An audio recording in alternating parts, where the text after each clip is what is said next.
नमस्कार मंडळी. कधी कधी असं वाटतं आपण खूप थकलोय, पण आपण नाही बरं का. शरीर थकलेलं नसतं, थकलं असतं ते मन. आजची गोष्ट त्या क्षणाची आहे जेव्हा एखादी व्यक्ती स्वतःलाच विचारते, मी कुठे हरवले. त्या दिवशी ती कुणालाही काही न सांगता घराबाहेर पडली. फोन हातात होता, पण कुणालाच कॉल केला नाही.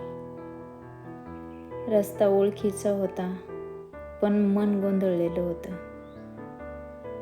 तिला कुठे जायचं आहे हे माहीत नव्हतं, पण थांबायचं आहे हे नक्की माहीत होतं. ती चालत राहिली. आवाज कमी होत गेले. गाड्यांचा आवाज, लोकांचा गोंगाट, सगळं मागं पडलं.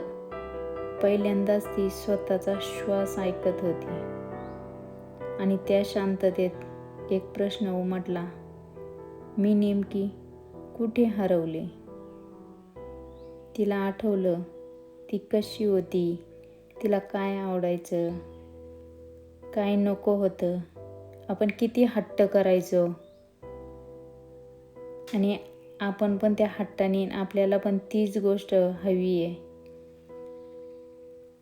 ती कधी हसायची, कधी रडायची आणि कधीपासून ती फक्त निभावत होती, जगत नव्हती. ती जबाबदाऱ्या चुकीच्या नव्हत्या, पण त्या सगळ्याच तिच्या झाल्या होत्या. प्रत्येकासाठी वेळ होता,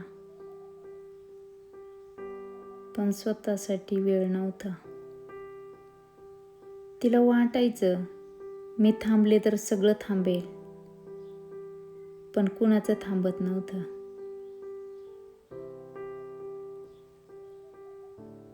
पण आज तिला जाणवलं, ती थांबली तरच ती स्वतःला सापडेल. त्या शांत क्षणी तिने स्वतःशी कबुली दिली, मी स्वतःला दुर्लक्ष केलं. तिच्यासारखंच आपण सुद्धा जगतोच तसं. आता मुलं लहान आहे, मुलांचं करायचं तोपर्यंत आपण पण स्वतःकडे लक्ष देत नाही, गबाळ्यासारखं राहतो. मुलं मोठी होतात, ते त्यांच्या मार्गाने पुढे जातात. पण ज्यावेळेस आपण स्वतःकडे वळून पाहतो, त्यावेळेस आपल्याच चेहऱ्याकडे पाहायची हिंमत आपली होत नाही.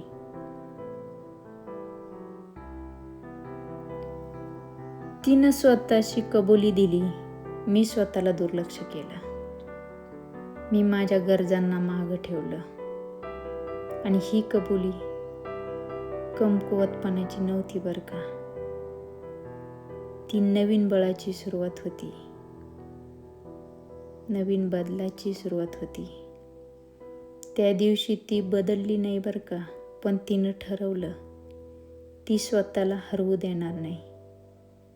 हळूहळू छोट्या गोष्टीपासून ती स्वतःकडे परत येणार होती. आणि या प्रवासाला तिनं दिलं एक नाव, ओळख स्वतःची. पण हा शेवट नव्हता बरं का, कारण पुढचा भाग सगळ्यात महत्त्वाचा होता.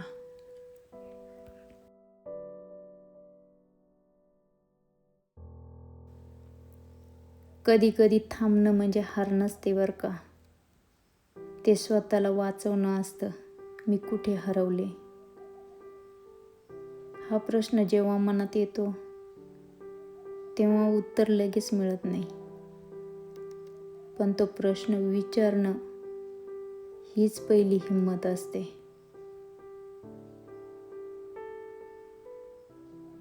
या भागात ती पहिल्यांदा स्वतःसाठी थांबते, शांततेशी बोलते आणि कबूल करते, ती स्वतःला दुर्लक्षित करीत होती. स्वतःसाठी वेळ नव्हता. पूर्णपणे दुर्लक्ष करत होती. ही कथा परफेक्शनची नाही बरं का. ही कथा आहे स्वतःकडे परत येण्याची. जर तू सध्या गोंधळलेली असशील, तर तुला वाटत असेल की तू स्वतःला हरवतेस, तर हा भाग तुझ्यासाठी आहे बरं का. हा प्रवास अजून संपलेला नाही. पुढचा भाग पाहण्यासाठी सबस्क्राईब करा आणि पार्ट 3 लवकरच येतोय.